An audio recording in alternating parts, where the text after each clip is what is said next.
Saya Panji Semirang. Saya Keluarga pemantau celakaan dari dua orang dan tema kami kali ini adalah Panji Semirang. dua hal yang jauh berbeda. Ratu Daha, saudaranya tertua, ialah seorang tokoh manusia yang tidak teguh pendiriannya.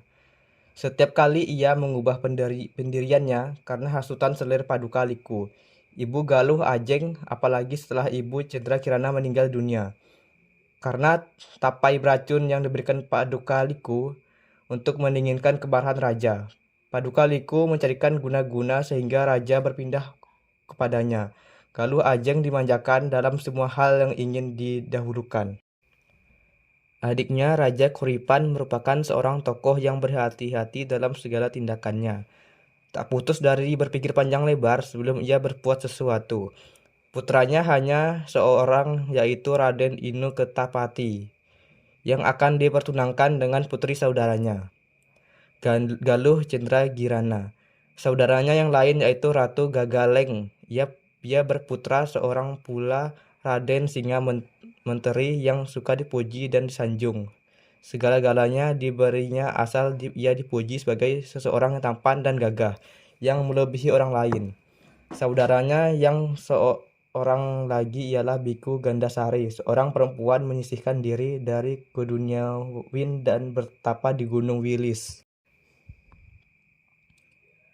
Pada suatu ketika, Raden Inu mengirimkan dua buah boneka, sebuah daripada emas yang dibungkus dengan kain biasa, sedangkan yang lain daripada perak tetapi dibungkus dengan kain sutra yang mahal harganya. Tentulah Galuh Ajeng dapat memilih lebih dahulu dan pula ia akan memilih apa yang terbungkus dari kain sutra itu. Setelah ia mengetahui bahwa boneka Cendra Kirana terbuat daripada emas, ia merasa merajuk kepada ibu dan ayahnya untuk ditukar. Tetapi bagaimanapun juga ayah memaksanya, namun boneka emas itu tak juga diserahkan oleh Galuh Cendra Kirana. Kemarahan ayahnya timbul sehingga rambut Galuh Cendra Kirana diguntingnya. Sejak itulah ia merasa bahwa hidup di istana merupakan hidup di bara api. Apalagi sudah ternyata bahwa ayahnya telah membencinya. Pada suatu malam, ia melarikan diri dengan ibu tirinya, selir raja yang pertama, Mahadewi, bersama-sama dengan dua orang pengiringnya, Ken Bayan, Ken Sengit. Di daerah antara perjalanan Daha dan Kuripan, ia mendirikan sebuah keraton, sedang namanya diubah dengan Panji Semirang Asmarantaka. Begitu juga dengan dua pengiringnya, menyamar pula sebagai seorang laki-laki dan namanya pun berubah, Ken Bayan dengan kuda perwira, sedangkan Ken Sengit dengan kuda peranca. Kerajaan baru itu makin besar karena keberanian kedua orang pengiring Panji Semirang yang merampas harta benda orang yang lalu di situ.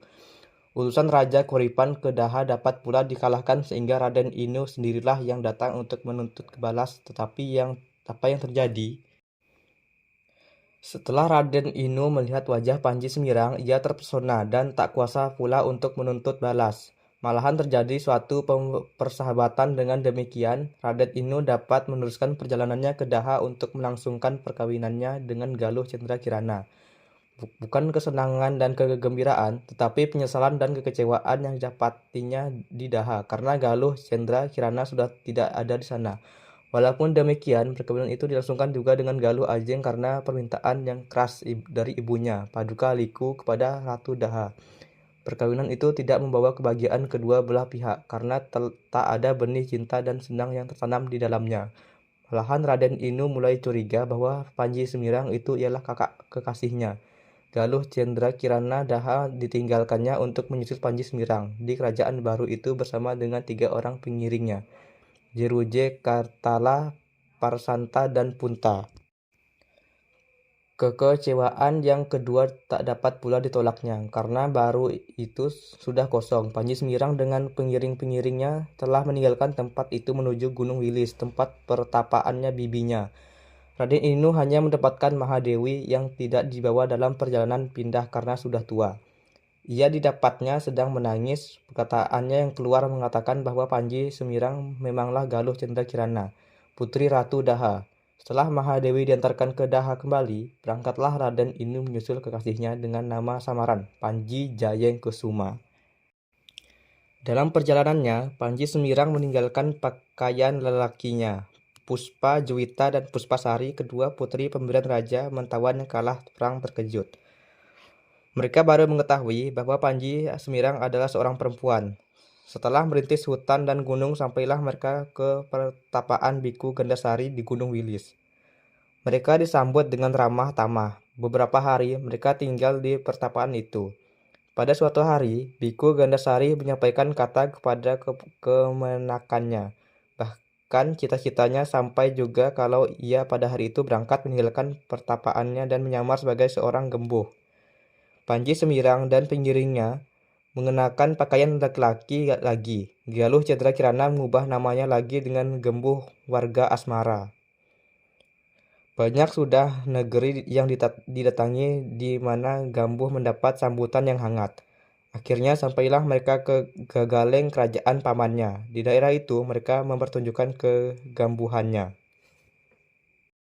Dalam perjalanannya, Raden Inu atau Panji Jayangkesuma sudah beberapa hari tinggal di kerajaan Gagaleng.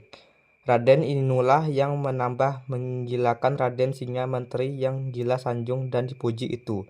Banyak pegawai istana yang beruntung karena hadiah Raden Singa Menteri karena pujian-pujian bahwa ia lebih gagah dan tampan daripada Raden Inu sepupunya. Dari pengiring-pengiringnya, Raden Inu mendengar bahwa Gambuh warga Asmara baik sekali bermain. Mereka minta agar Gambuh itu dapat pula bermain di sana, rupa Gambuh. Warga Asmara menerbitkan prasangka lagi pada Raden Inu. Dalam hatinya, ia menyatakan bahwa Gambuh itu Panji Semirang. Tetapi beberapa kali dinyatakan Gambuh warga Asmara tetap menjawab bahwa ia tidak kenal kepada Panji Semirang.